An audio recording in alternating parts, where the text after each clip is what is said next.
هذا القرآن يوحدنا لطريق الخير يوجهنا الله تعالى أنزله ورسول الله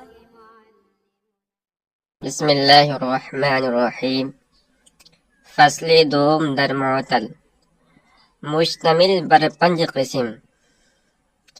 قسم اول در قواعد معطل۔ قاعدہ: ہر واو کے میانے علامت مضارع مفتوحہ و کسرہ یا فتح کلمہ کے عین یا لامش حرف حلق باشد واقع شود بیفتد، چون یعید و یہب و یسع۔ این کے اصل قاعدہ در یا تقریر می کنن و دیگر سیغ مضارع را تابع می گردانن تطویل لا تائل است و همچنین در یهب وغیرہ قائل به این معنی شدن که اینها در اصل مکسور العین بودن، برعایت حرف حلق عین را فتح دادن تکلف وارد است۔ تقریر درست برای قاعدہ ہمی است که کردیم و صاحب منظوم نے این تقریر را نوشته۔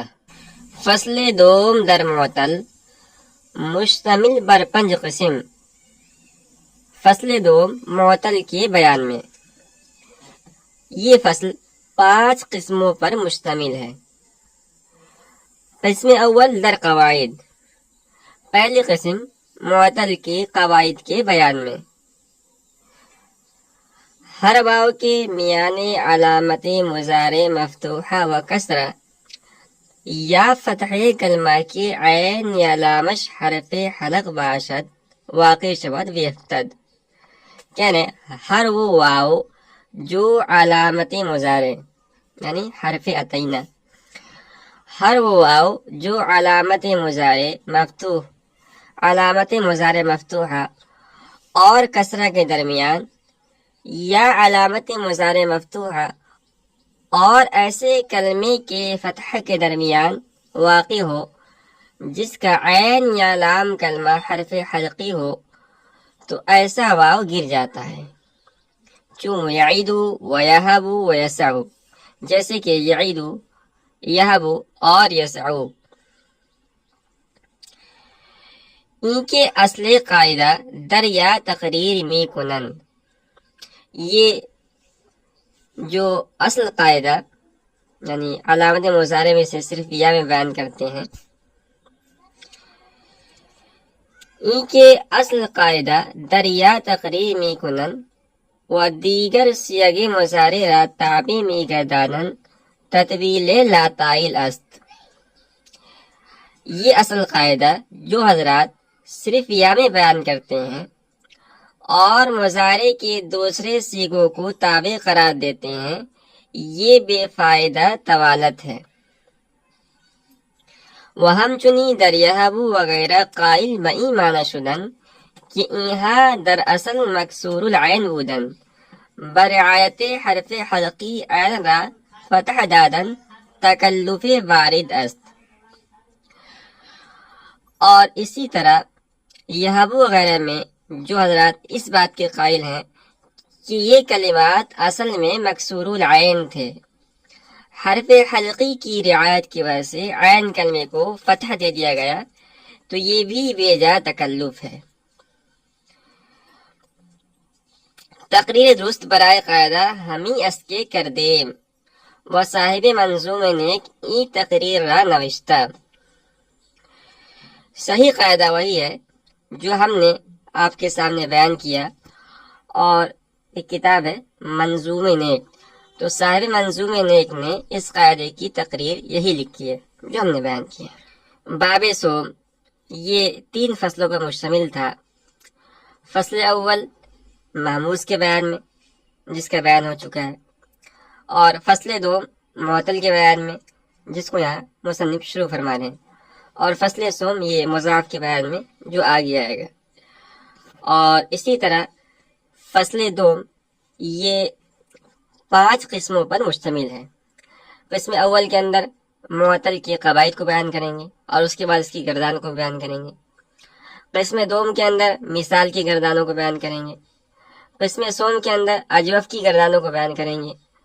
قسم چہارم کے اندر ناقص اور لفیف کی گردانوں کو بیان کریں گے، اور قسم پنجم کے اندر مرکبات محموز و معطل کو بیان کیا جائے گا۔ معطل کی تعریف آپ نے شروع کے تک اندر پڑھی تھی کہ معطل وہ کلمہ ہوتا ہے جس کے حروف اصلیہ میں سے کوئی حرف علت ہو، اور معطل کا اطلاق مثال، اجوف، ناقص، لفیف میں سے ہر ایک پر ہوتا ہے، کیونکہ ان چاروں میں سے ہر ایک حرف علت پر مشتمل ہوتا ہے۔ لہذا معطل کے قواعد سے مثال، اجوف، ناقص کے قواعد مراد ہیں۔ یہاں مصنف نے معطل کے کل 26 قواعد ذکر کیے ہیں، جبکہ علم صرف کی دوسری کتابوں میں ان قواعد کی تعداد زیادہ ہے۔ اس کی وجہ یہ ہے کہ مصنف کو اختصار مطلوب ہے، اسی بنا پر قواعد کو بیان کرتے وقت صرف مشہور شرائط کے ذکر کرنے پر اکتفا کیا ہے، اور متعدد جگہ پر چند قواعد کو یکجا کر کے ایک ہی قاعدہ مصنف نے بنا لیا ہے، جس سے قواعد کی تعداد گھٹ کر 26 ہو گئی ہے۔ پہلے مثال کے قواعد ذکر کیے ہیں، پھر اجوف کے، اور اس کے بعد ناقص کے، لیکن ذہن میں رہے کہ یہ ترتیب اکثری ہے، ورنہ ناقص کے قواعد میں جگہ جگہ اجوف وغیرہ کے قواعد بھی ذکر کیے۔ قاعدہ نمبر 1، جس کو یعیدو اور یہبو والا قاعدہ بھی کہا جاتا ہے، اور وہ یہ ہے کہ ہر واو جو مضارع میں علامتی مضارع یعنی حرف عطینہ مفتوح اور کسرہ کے درمیان واقع ہو، یا حرف عطینہ مفتوح اور فتحہ کے درمیان ایسے کلمے میں واقع ہو جس کا عین یا لام کلمہ حرف حلقی ہو، تو ایسے واو کو حذف کرنا واجب ہے۔ اب اس قاعدے کو ہم عملی طور پر سمجھنے کی کوشش کرتے ہیں۔ تو قاعدہ یہ تھا کہ ہر وہ واو جو مضارع میں حرف عطینہ مفتوح اور کسرہ کے درمیان واقع ہو، ایک جز تو یہ تھا، یا حرف عطینہ مفتوح اور فتحہ کے درمیان ایسے کلمے میں واقع ہو جس کا عین یا لام کلمہ حرف حلقی ہو، تو ایسے واو کو حذف کرنا واجب ہے۔ 3 مثالیں مصنف نے دی ہے۔ پہلی مثال ہے یعیدو، جو اصل میں یوعدو تھا۔ دوسری مثال ہے یہبو، جو اصل میں یوہبو تھا۔ اور تیسری مثال ہے یسعو، جو اصل میں یوسعو تھا۔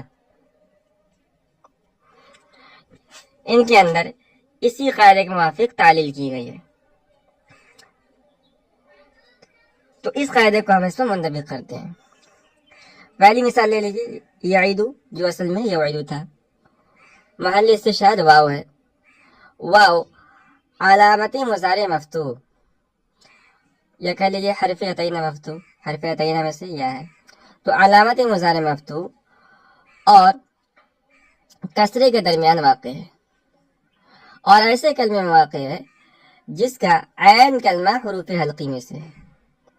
یوعدو کے جب اصل مادہ نکالیں گے آپ تو نکلے گا وہ واو، عین اور دال، تو اس میں جو عین کلمہ ہے وہ حروف حلقی میں سے ہے۔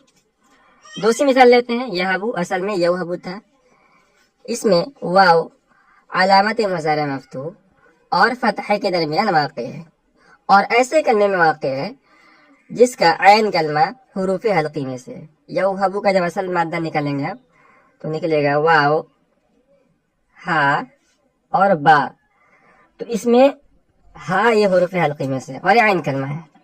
تیسری مثال لیجیے، یسعو جو اصل میں تھا یوسعو، اس میں واو علامت مضارع مفتوح اور فتحہ کے درمیان واقع ہے، اور ایسے کلمے میں واقع ہے جس کا لام کلمہ حروف حلقی میں سے ہے۔ یوسعو کا اصل مادہ جب نکالیں گے تو نکلے گا واو، سین اور عین، تو اس میں عین یہ لام کلمہ ہے، لہذا اس قاعدے کے موافق ان تینوں مثالوں کے اندر واو کو حذف کرنا واجب ہے۔ یہ بات یہاں پوری ہوئی۔ ان کے اصلی قاعدہ دریا تقریر میکنن و دیگر سیاگ مضارع را تابع میگردادن تطویل لا قائل است۔ اس عبارت میں مصنف نے فرمایا ہے کہ بعض صرفی حضرات اس قاعدے کو اس طرح بیان کرتے ہیں کہ ہر وہ واو جو حرف عطینہ کی یائے مفتوحہ اور کسرہ کے درمیان واقع ہو وہ گر جاتا ہے۔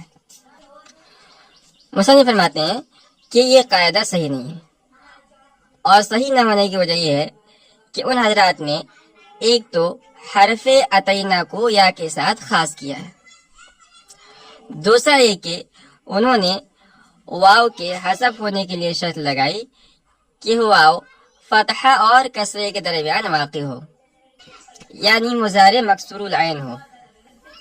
پھر ان پر یہ اعتراض ہوگا کہ تعیدو، اعیدو، نعیدو میں واو کیوں حذف ہوا؟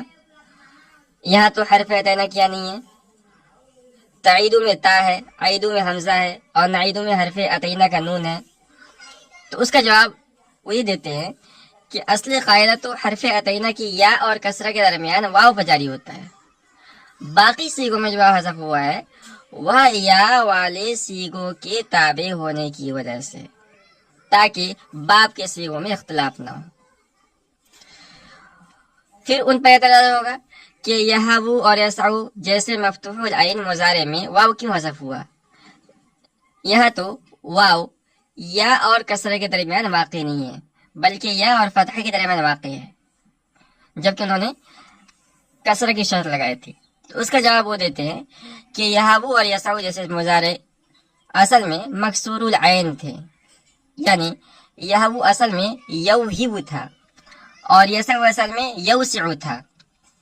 یہابو کا عین کلمہ اور یسعو کا لام کلمہ حرف حلقی ہے، اور حرف حلقی ثقیل ہوتا ہے اور کسرہ بھی ثقیل حرکت ہے، تو تخفیف پیدا کرنے کی غرض سے عین کلمہ کو فتح دیا گیا اخف الحرکات ہونے کی وجہ سے، تاکہ ان کلمات کی ادائیگی زبان پر آسان ہو جائے، اور اس طرح یہ الفاظ مفتوح العین استعمال ہونے لگے، ورنہ اصل کے اعتبار سے مکسور العین تھے۔ مصنف نے اس طرح کے تکلفات کو تطویل لا طائل اور تکلف بارش سے تعبیر کیا ہے، اور بتلایا ہے کہ ہم نے اس قاعدے کو اس جامع انداز کے اندر بیان کیا ہے کہ اس کے بعد کسی قسم کے اعتراض کی کوئی گنجائش باقی نہیں ہے۔ مصنف فرماتے ہیں کہ صاحب منظوم نیک ایک کتاب ہے جو فارسی زبان کے اندر ہے اور علم صرف کے اندر ہے، اس کے مصنف ہیں منشی سید معیز الدین۔ انہوں نے بھی اپنی اس کتاب کے اندر اس قاعدے کی تقریر یہی لکھی ہے جو ہم نے بیان